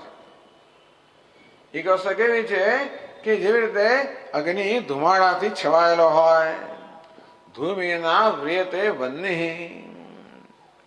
અગ્નિ ધુમાડાથી છવાયેલો હોય, એક જરા પંખો નાખો ને ધુમાડો જતો રહે. આ એકદમ આજે આ સાત્વિક આવરણ છે. યથાદર્શો મલેન છે. બીજું દ્રષ્ટાંત આપ્યું, જેવી રીતે અરીસા પર બધી ધૂળ લાગેલી હોય, જરા એને આપણે સાફ કરવો પડે, ખાલી પંખો નાખ્યો તો ના ચાલે, વધારે પ્રયત્ન જોઈએ. યથોબેના વૃતો ગર્ભ. જેમ ગર્ભ હોય માના પેટની અંદર, એ તો 9 એને બહુ લાંબી વાર લાગે બહાર નીકળે, 9 મહિના લાગે. સાત્વિક, રાજસ અને તામસ 3 દ્રષ્ટાંત આપ્યા. સત્વગુણ હોય ત્યારે અજ્ઞાન જતું ના રહે. સત્વગુણ ત્યારે જ્ઞાન થાય તો જ અજ્ઞાન જાય. એટલું ખરું કે સત્વગુણ હોય ત્યારે જ્ઞાન થવાની પૂરેપૂરી સંભાવના, પણ આપણે શાસ્ત્રોનું શ્રવણ કરવું પડે, મનન કરવું પડે. એવું કરીએ ત્યારે સત્વગુણ દ્વારા જ્ઞાન જન્મે. એ જ્ઞાન ના હોય ત્યારે સત્વગુણ હોય તો પણ બંધાયેલા હોઈએ. સુખ સંગેન બધનાતિ. હું સુખી છું, હું જ્ઞાની છું, આ પ્રકારનો ભ્રમ મારો ઉત્પન્ન કરે છે. એ તેમ કહેવાય કે સત્વગુણ પણ આત્માને આ પ્રકારનો ભ્રમ જન્માવીને બાંધે છે. પણ એ ભ્રમ કેવો છે, બહુ જ સૂક્ષ્મ રૂપનો છે. એટલે સત્વગુણથી આપણે જયારે શાસ્ત્રનું શ્રવણ કરે તો થોડીક વારમાં ભ્રમ જતો રહે, બહુ રહે નહીં. જેવી રીતે પેલો ધુમાડો અગ્નિને આચ્છાદિત કરતો હોય, જરાક આપણે પંખો નાખીએ અને ધુમાડો કેમ જતો હોય, તેવી રીતે આ સાત્વિક અજ્ઞાન છે એ તો માત્ર આ ગુરુજીના ઉપદેશ રૂપી પંખાથી તરત જતો રહે. આ સત્વગુણની વાત થઈ. પછી હવે ભગવાન પછીના શ્લોકમાં રજોગુણની વાત કરે છે. ત્યાં છે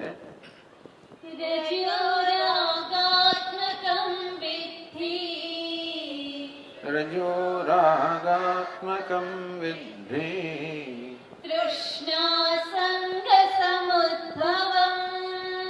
તૃષ્ણા સંગ સમુદ્ભવમ તન્નિબધ્નાતિ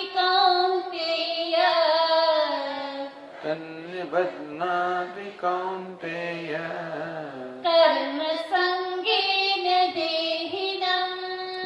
કર્મ સંગેન દેહિનમ. રજો રાગાત્મકમ વિદ્ધિ. હે અર્જુન, આ રજો ગુણ જે છે એ કેવો છે, રાગ સ્વરૂપ છે. રાગ રંજનાત રાગ હૈ. જો શું રંગે ને એને રાગ કહેવાય. આપણું વસ્ત્ર જેવી રીતે સફેદ હોય અને આપણે એને પેલા સાધુઓ શું કરે, એ બિચારા ઋષિકેશના સાધુ હોય ને એમની પાસે કે બહુ એટલી બધી કઈ વ્યવસ્થા ના હોય, એટલે મહિનો થાય એટલે આ કપડા પર ગેરુવા રંગ લગાવે. એક ડોલમાં પેલો ગેરુવા રંગ લઈ આવે, પાણી ગેરુવા રંગનું કરે, આ વસ્ત્ર પોળી દે અંદર, સૂકવે દે, પતી ગયો. પછી મહિનો 2 3 મહિના થાય એટલે વળી પાછું પેલો ઝાંખો પડી જાય, વળી પાછું બોળે અંદર. પણ જેવી રીતે પેલો રંગ છે ને, કેવી રીતે કપડાને રંગે છે, તેવી રીતે આ રજોગુણ મનને રંગે છે. છે રંગે છે આ વિશ્વમાં આકર્ષણ જન્મ આવીને એ પણ આ વિશ્વનો રંગે રંગે છે. માટે એને રાગ કહેવામાં આવ્યો. આપણે રાગ કોને કહેવાય, દ્વેષ કોને કહેવાય? આ મનમાં જયારે રજોગુણ હોય ત્યારે એમાં રાગ જન્મે, આસક્તિ જન્મે. રજોગુણની મનમાં પ્રધાનતા હોય ને ત્યારે શું થાય છે? આગળ ભગવાન કહેશે જ. પછી રજોગુણની પ્રધાનતા હોય, મન બહુ જ વિક્ષિપ્ત હોય, અશાંત હોય, એને કારણે પોતાના વિશે અત્યંત અસંતોષ હોય. સત્વગુણ હોય ને ત્યારે પોતાના વિશે સંતોષ હોય, પ્રસન્નતા હોય, અને તેથી બહારની એક વસ્તુની જરૂર ના પડે. મને એમ લાગે કે હું પર્યાપ્ત છું, સંતુષ્ટ છું. ત્યાં સાત્વિકતા હોય ત્યાં કોઈ પ્રકારની ઈચ્છાઓ નથી, જરૂરિયાતો નથી, અને તેથી બહારના વિષયમાં કોઈ આસક્તિ નથી. રજોગુણ હોય ને ત્યારે મનમાં અંદરથી આપણને એકદમ જ ઉણપ ચાલે, અધૂરાપણું ચાલે, અસંતોષ ચાલે. અંદર અસંતોષ હોય એટલે મને સંતોષ જોઈએ, એટલે દુનિયા તરફ નજર કરે કે હું શું મેળવું તો મને સંતોષ પ્રાપ્ત થાય. આ રજોગુણ કેવો છે? કલ્પના કરનારો છે, અધ્યારોપ કરનારો છે. એને કારણે આત્મા જે પૂર્ણ છે એના પર અપૂર્ણતાનો આરોપ થાય. હું અપૂર્ણ છું. આમ રજોગુણ જેમ જેમ વધતો જાય તેમ તેમ પેલી અપૂર્ણતાની લાગણી બધું તીવ્ર થતી જાય, અસંતોષની લાગણી તીવ્ર થતી જાય. તો એક બાજુ આ રજોગુણને કારણે આત્મા પર અપૂર્ણતાનો, અસંતોષનો અધ્યારોપ કરવામાં, બીજી બાજુ જગત પર પૂર્ણતાનો, સંતોષનો, પોતાના પર દુઃખનો અધ્યારોપ કરવામાં આવે, જગતના વિષય પર સુખનો અધ્યારોપ કરવામાં આવે. રજોગુણમાં આવું થાય. મોટા ભાગના લોકો રજોગુણી હોય છે, અને તેથી પોતે દુઃખી છે, અસંતુષ્ટ છે, જરૂરિયાત વાળો છું. આમ પોતે જરૂરિયાત વાળો હોય એ પ્રકારની લાગણી પોતાનામાં જન્મે, અને તેથી બહારના વિષયો દેખાય, હા આ મને મળે તો મારી જરૂરિયાત પૂરી થઈ જાય. તેને એમ લાગે કે મારી પાસે પૈસા જ ધન નથી, જો મળી જાય ને તો મારું કામ થઈ જાય. આ દુનિયામાં મને કોઈ પૂછનાર જ નથી, જો જરા મારી પ્રતિષ્ઠા થઈ જાય તો હું સુખી થઈ જાઉં. રજોગુણ જરા હોય ને તો આ બધાનું આકર્ષણ વધી જાય. ધનનું, સંપત્તિનું, સત્તાનું, પ્રતિષ્ઠાનું, સિદ્ધિઓની, આ દુનિયાવી પદાર્થો છે એનું આકર્ષણ ખૂબ વધી જાય. આપણું મન છે ને એ જ આ બધા પદાર્થો પર સુખનો આરોપ કરે. એ મન પોતાના પર દુઃખનો આરોપ કરે અને આ દુનિયાના પદાર્થો પર સુખનો આરોપ કરે. આવું રજોગુણમાં થાય. એને કારણે આ દુનિયાના પદાર્થો મહત્વના બની જાય. તો સ્વાભાવિક છે કે જે કોઈ મને સુખ આપે એ માટે મને રાગ હોય, એ મારે મહત્વનું બની જાય. માટે મને ગમો હોય, રાગ હોય, અને તેથી જગતના કેટલાક પદાર્થો જે મારી દ્રષ્ટિએ સુખ આપનારા છે એમને માટે રાગ જન્મે, આસક્તિ જન્મે. એ હોય તો કેવું સારું, એ ન હોય તો હું દુઃખી છું, એ હોય તો સુખી છું. આ પ્રકારનો નિશ્ચય રજોગુણમાં જન્મે. મારી પાસે અત્યારે ધન નથી, બસ આટલા કરોડ મળી જાય તો હું સુખી થઈ જાઉં. ધન મહત્વનું બની ગયું, સત્તા મહત્વની બની ગઈ, પ્રતિષ્ઠા મહત્વની બની ગઈ, અહંકાર મહત્વનો બની જાય. આમ રજોગુણને કારણે અહંકાર છે એ જાત જાતની માંગણી કરતો થાય, અને તેથી આ રજોગુણી મનુષ્ય અહંકારને પોષા કરે. ટૂંકમાં રજોગુણને કારણે આ પ્રકારનો અધ્યારોપ થાય. જગતના વિષયો પર સુખનો આરોપ થાય, પોતાના પર દુઃખનો આરોપ થાય, અને તેથી જગતના વિષય બધે આકર્ષણ જન્મે. આમ વિષયો મારા મનને રંગે, એને કારણે વિષયનું આકર્ષણ થાય અને રાગ કહેવાય. તૃષ્ણા સંગ સમુદ્ભવમ. આ રજોગુણ છે એ તૃષ્ણાને અને સંગને બેને જન્મ આપનારું છે. તૃષ્ણા કોને કહેવાય? મારી પાસે જે નથી એ માટેની તીવ્ર ઈચ્છાને તૃષ્ણા કહેવાય. એટલે રજોગુણ જયારે હોય ને ત્યારે મારી પાસે શું નથી એનું જ ચિંતન થાય. શું છે એની કઈ કિંમત ના હોય, શું નથી એનું જ ચિંતન થાય. ક્યાં નથી, આને કારણે હું દુઃખી છું, આને કારણે અધૂરો છું, આને આ નથી માટે દુઃખી છું, આ નથી માટે અધૂરો છું, વગેરે વગેરે. તેથી આ મેળવવું જોઈએ, પેલું મેળવવું જોઈએ. તૃષ્ણા જે મારી પાસે નથી એ માટેની તીવ્ર ઈચ્છાને તૃષ્ણા કહેવાય. સંગ એટલે શું? જે મારી પાસે છે એમાં આસક્તિ, એનું નામ સંગ. જે છે એને પકડી રાખવાનું, કારણ કે મારું સુખ એના પર આધારિત છે. જો મારું ઘર નહીં હોય તો શું થાય, મારો પરિવાર નહીં હોય તો શું થાય, મારું ધન નહીં હોય તો શું થાય. આ બધી વસ્તુઓ મારે આપણે એવી મહત્વની બની ગઈ છે. એ બધું હોય તો હું સલામત છું, એ ના હોય તો હું અસલામત છું. અને માટે જે વસ્તુને હું સલામતીનું સાધન માનું છું એનું પકડી રાખું. રજોગુણ તો આપણે પકડી રાખીએ, છોડીએ નહીં. પતિને પકડી રાખે, આમ ચસકવા ના દે. પતિ પત્નીને પકડી રાખે, એને ચસકવા ના દે. કોનો ફોન આવ્યો હતો, કોની સાથે વાત કરી, કોણ આવ્યું હતું, શું થયું, આ બધું રજોગુણમાં ચાલ્યા જ કરે. કલ્પનાઓ થાય, બધી અધ્યારોપ થયા કરે. આમ રજોગુણની જયારે પ્રાધાન્ય હોય ત્યારે માણસ અસલામતીનો અનુભવ કરે, દુઃખનો અનુભવ કરે. એના માટે જે પદાર્થો મને કે વસ્તુઓ કે વિષયો કે વ્યક્તિઓ મને સલામતી આપશે એવી જાતનું જયારે મને લાગે ત્યારે હું એને વળગેલો જરૂર. આ વળગવું એનું નામ છે. જે છે એને વળગવું, આ નથી એને મેળવવાની ઈચ્છા. નથી એ મળી જાય તો સલામત બની ગયું. આ છે એ પકડી રાખો તો હું સલામતીનો અનુભવ કરું. આમ સ્વયં અસલામત હોવાને કારણે આ રજોગુણ છે એ આપણા મનમાં તીવ્ર અસલામતીની ભાવના જન્માવે, તીવ્ર અસંતોષની ભાવના જન્માવે, તીવ્ર અલ્પતાની ભાવના જન્માવે. રજોગુણ જેટલો તીવ્ર હોય એમ અસંતોષની, અસલામતીની, દુઃખની એવી ભાવના વધારે તીવ્ર. અને તેને કારણે આ જગતના વિષયો વધારે મૂલ્યવાન લાગે. જેમ રજોગુણ વધારે હોય તેમ વિષયો વધારે મૂલ્યવાન જણાય, વધારે મહત્વના જણાય. અને એમ લાગે એમનો વગર ન જ ચાલે, એમનો વગર હું અસલામત છું, દુઃખી છું.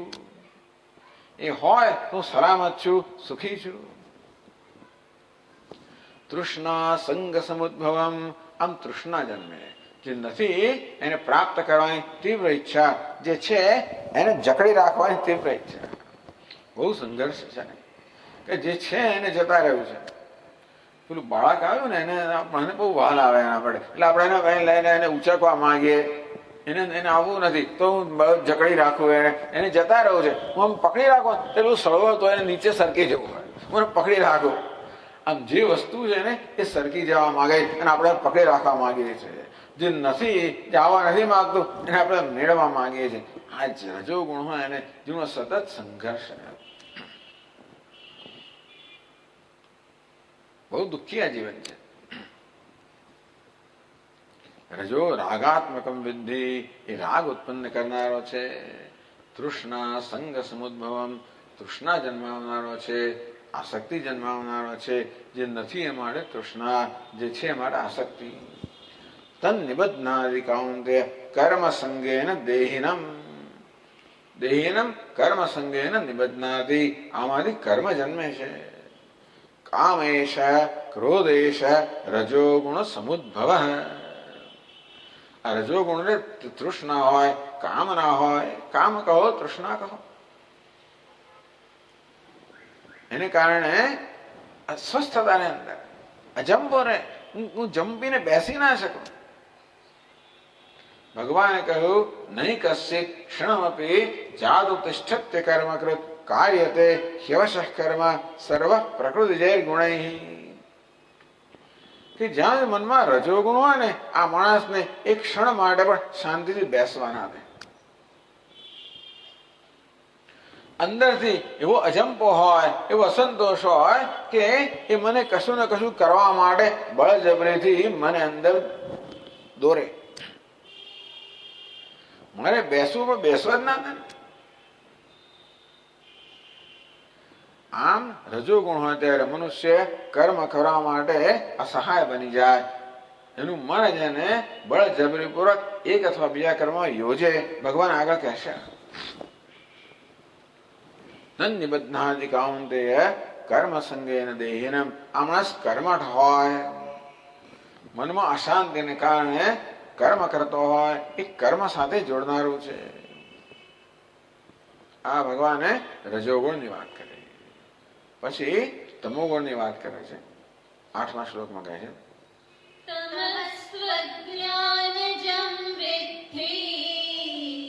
તમસ્ત્વજ્ઞાનજં વિદ્ધિ મોહનં સર્વદેહિનાં મોહનં સર્વદેહિનાં પ્રમાદાલસ્ય નિદ્રાભિઃ પ્રમાદાલસ્ય નિદ્રાભિઃ તન્નિબધ્નાતિ ભારત.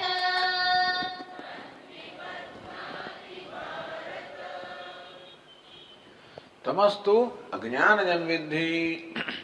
હે અર્જુન, આ તમો ગુણ છે એ અજ્ઞાનમાંથી જન્મ્યો, એટલે અજ્ઞાન સ્વરૂપ છે, આવરણ સ્વરૂપ છે, અંધકાર સ્વરૂપ છે.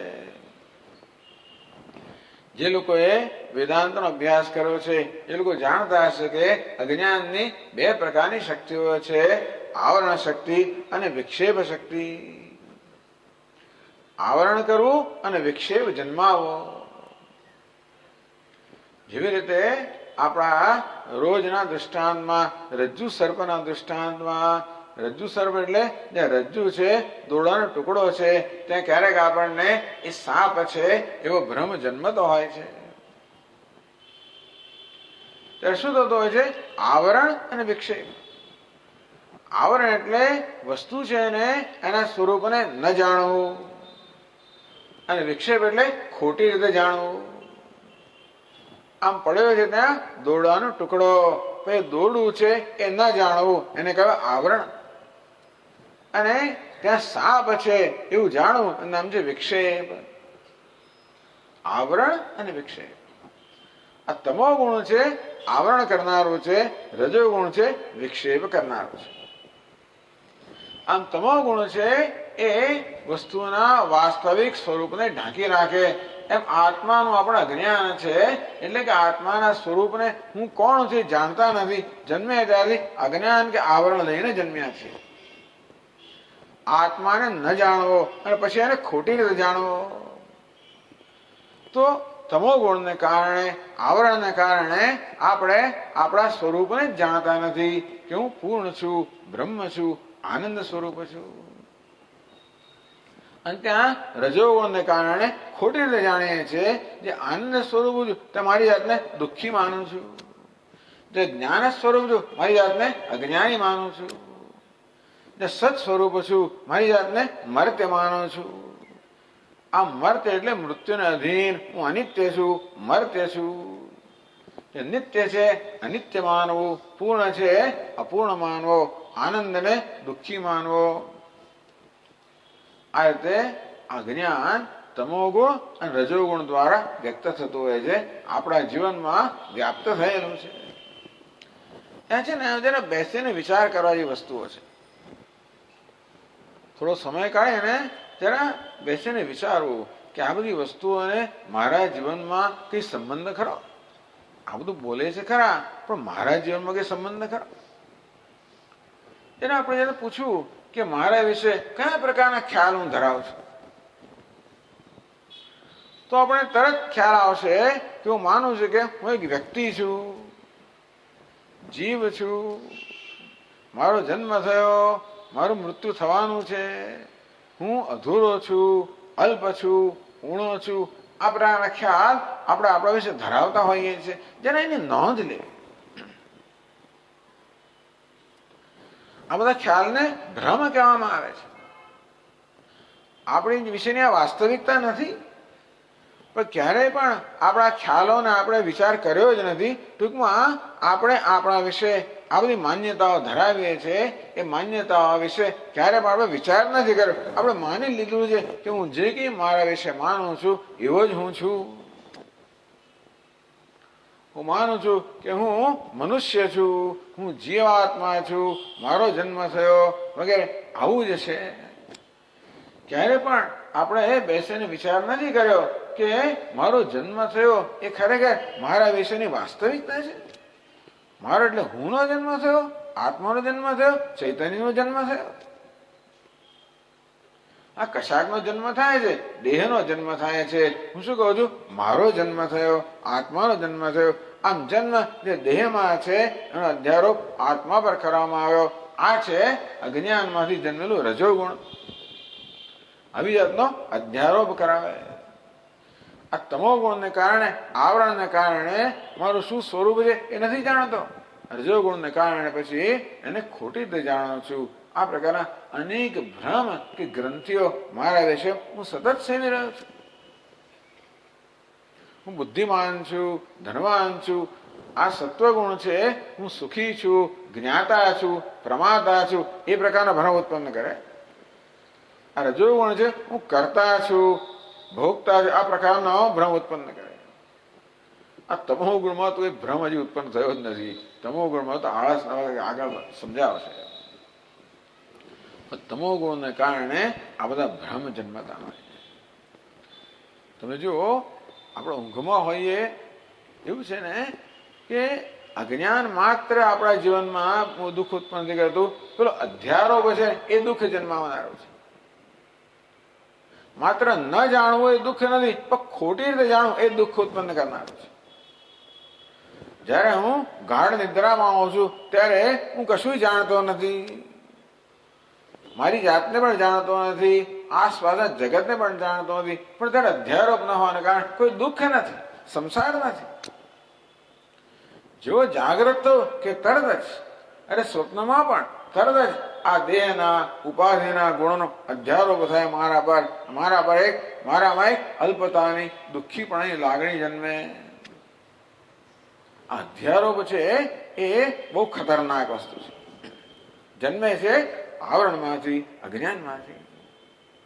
તમસ્તુ અજ્ઞાનજમ વિદ્ધિ. ભગવાન કે આ તમો ગુણ છે એ આવરણ સ્વરૂપ છે, અંધકાર સ્વરૂપ છે.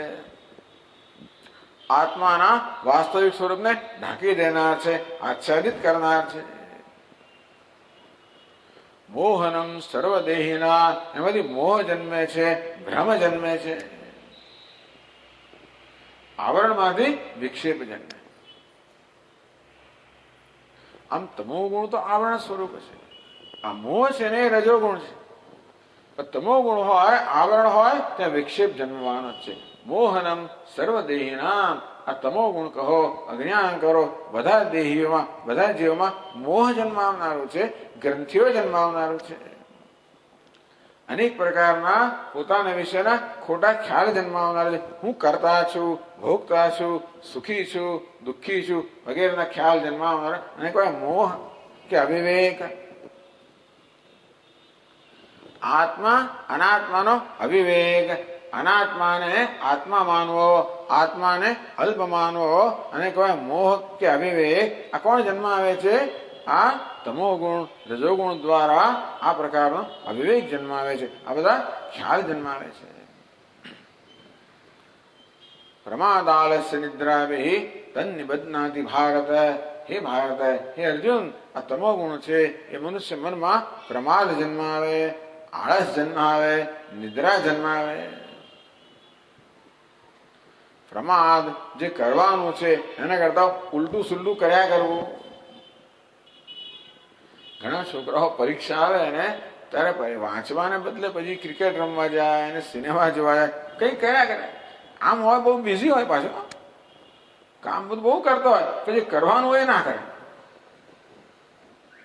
અને કોઈ પ્રમાદ, આળસ. આળસ એટલે શું? કરવાનું જે ખબર છે તોય ના કરે. નિદ્રા એ તો બસ કશું કરવાનો પ્રશ્ન જ રહેતો નથી. આ પ્રમાદ, આળસ, નિદ્રા આ બધું જન્મ આવે છે તમો ગુણ. આપણા મનનો ભગવાન પરિચય આપે છે. સત્વગુણ હોય તો મન કેવું હોય, રજોગુણ હોય તો કેવું હોય, તમોગુણ હોય તો કેવું હોય. પણ આળસની, નિદ્રાની, પ્રમાદની વધારે ચર્ચા આપણે આવતીકાલે કરશું કે તમો ગુણ આપણા મનને કેવું બનાવતો હોય છે. કાલે આગળ ચાલુ રાખશું. ઓમ પૂર્ણમદ પૂર્ણમિદમ પૂર્ણાત પૂર્ણમુદચ્યતે પૂર્ણસ્ય પૂર્ણમાદાય પૂર્ણમેવાવશિષ્યતે. ઓમ શાંતિ શાંતિ શાંતિ. શંકરં શંકરાચાર્યં કેશવં બાદરાયણં सूत्रभाष्यकृतौ वन्दे भगवन्तौ पुनः पुनः. ईश्वरो गुरुरात्मेति मूर्तिभेदविभागिने व्योमवद्व्याप्तदेहाय दक्षिणामूर्तये नमः. ॐ शान्तिः शान्तिः शान्तिः. हरि ओम.